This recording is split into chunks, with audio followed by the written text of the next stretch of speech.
My name is Tyler Roach. My partner's name is Alex Mueller. We stand resolved that we, as midshipmen at the United States Naval Academy, should take all necessary steps to eliminate sexual violence within the ranks and eliminate the culture of silence and shame that allows sexual violence to continue.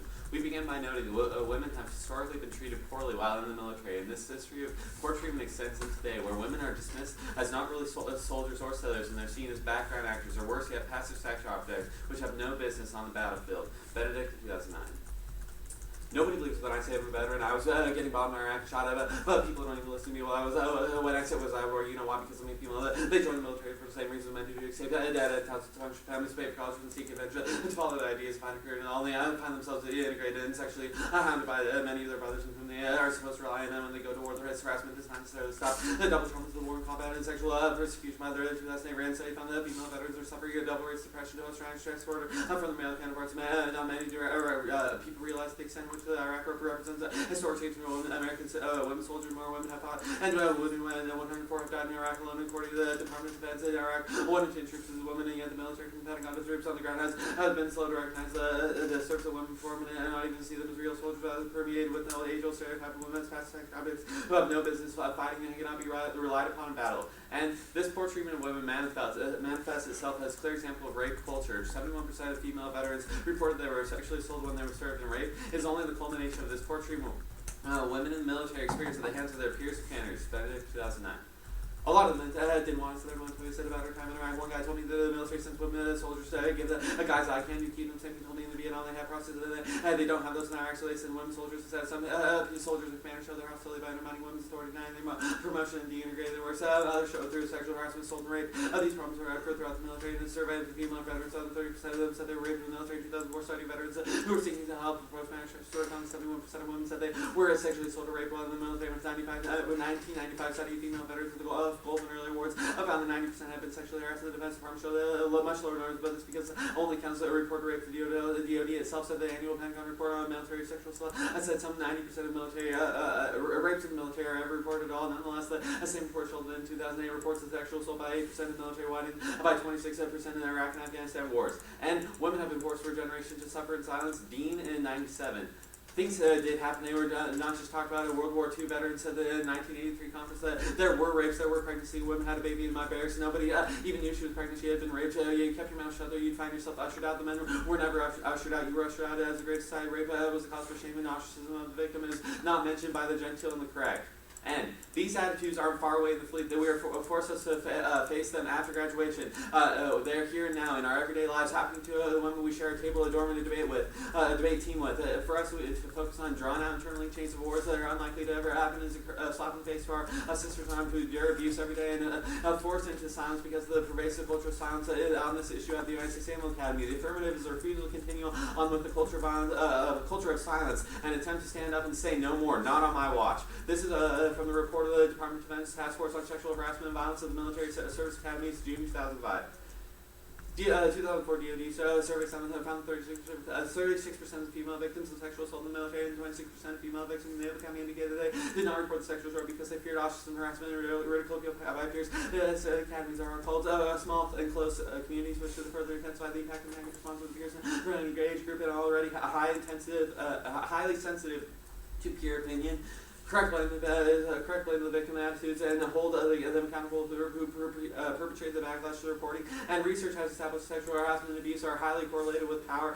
There are at least 3 ponderable factors related to the needs of the services that lead to the differing treatment of men and women in the academies. First, women are comprised only 15 to 70% of the student population. Second, women are excluded from combat specialties. And third, there are differing physical standards for women at the academy, which parallel the standards in the services of some of the academy communities do not value women as highly as men because service members are a minority and excluded from some of the highly regarded combat specialties and held to different physical fitness standards. When women are devalued, the likelihood of harassing and even abusive behavior increases. A solution to preventing this behavior is a large measure lies with the cadets and midshipmen themselves. They must understand the obligation to not engage in tolerated sexual harassment behaviors is not a regulatory issue, but a values and leadership issue. Sexual harassment and assault are verbal values issues because they're fundamentally at odds with the obligation of men and women in uniform and treated with all with dignity and respect. And these are all instances of structural violence, which is the biggest impact in their ongoing structural violence, but privileging other concerns before it is stating that it is inevitable and only continue to perpetrate and escalate it.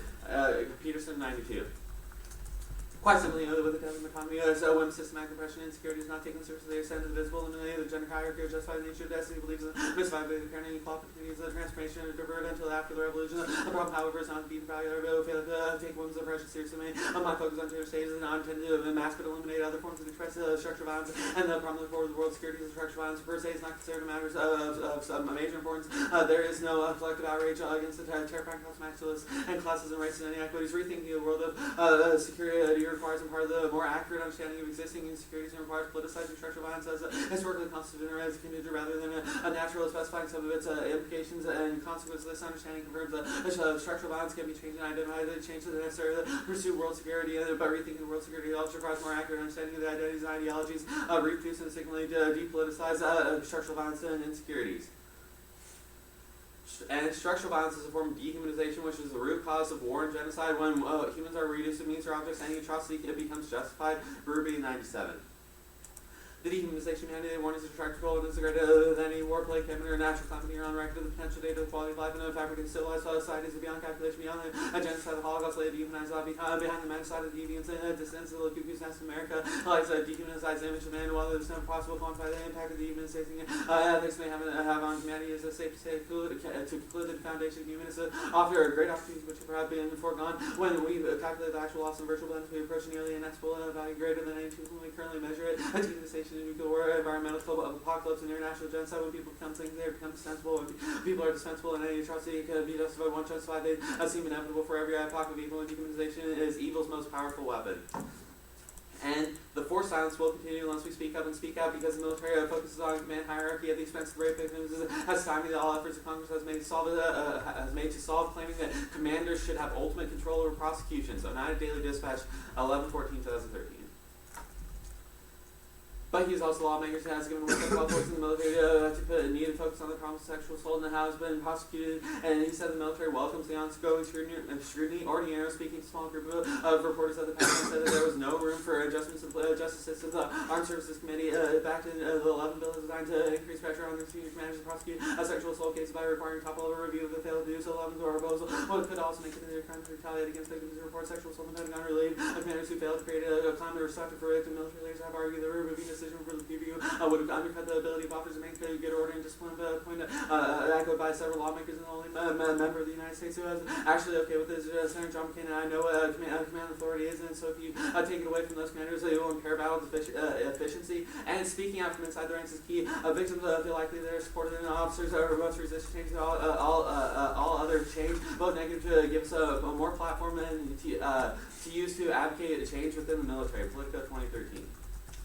Gillibrand, former party nominee, remained serious on the issue as why she undertook the case. She said she was heartbroken about the story. She heard they even said things like, I could survive it, but I couldn't survive as commanding officer. The people in my ranks not having my back. Gillibrand said her legislation, which could remove reporting of sexual assaults from the chain of command, is marching forward with the support of 46 senators, and we are individually responsible for taking a stand. We need your help. Use your ballot to positively reinforce our task and to ask others to join us. Reported Department of Defense Task Force on Sexual Harassment and Violence in Military Services, June 2005. Mission is more responsibility for holding and intervening and confronting correcting infractions of sexual harassment. Shipmen who are willing to have the conviction to intervene and correct problems but conduct may prevent more serious future misconduct. This correction is some reminder of the rules and regulations. At other times, the shipment must intervene and remove potential victim from a bad situation. And your ballot is valuable for two reasons. First, the American people should be bothered by this and give our project a megaphone. Also, the military is a microcosm for American society. National Journal 2012. Superior says that the Pentagon responds much like the Catholic Church, moving people around like shuffling cards on the deck, and the edge is only 14%